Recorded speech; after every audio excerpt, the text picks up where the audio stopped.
یہ مراکز بدلتے رہے۔ مبارکباد آپ کو جو میں دینا چاہتا ہوں، توجہ سے سنیے۔ اس 15ویں صدی میں اللہ نے قرآن و حدیث کے مرکز کے طور پر خدمت کے لیے جسے چنا ہے وہ پاکستان ہے۔ سبحان اللہ، سبحان اللہ۔ آپ پوری دنیا میں جائیں، جہاز پہ بیٹھ جائیں، سروے کریں، پورے 7 بر اعظموں میں جتنی قرآن و حدیث کی خدمت پاکستان میں ہو رہی ہے کہیں بھی نہیں ہو رہی۔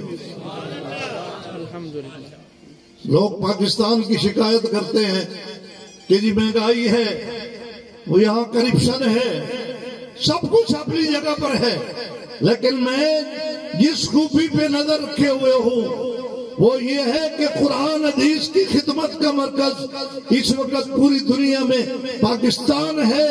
یہاں سے اعلیٰ تعلیم کے لیے لوگ ڈاکٹر بننے کے لیے، انجینئر بننے کے لیے امریکہ جاتے ہیں، اٹلی جاتے ہیں، رشیا جاتے ہیں، چائنا جاتے ہیں، ان کی تکمیل یہاں نہیں ہوتی، جبکہ یہ سارے ادارے حکومت کی نگرانی میں چل رہے ہیں، اربوں کے حساب سے ان کے فنڈ ہیں، لیکن ان کی تکمیل یہاں نہیں ہوتی۔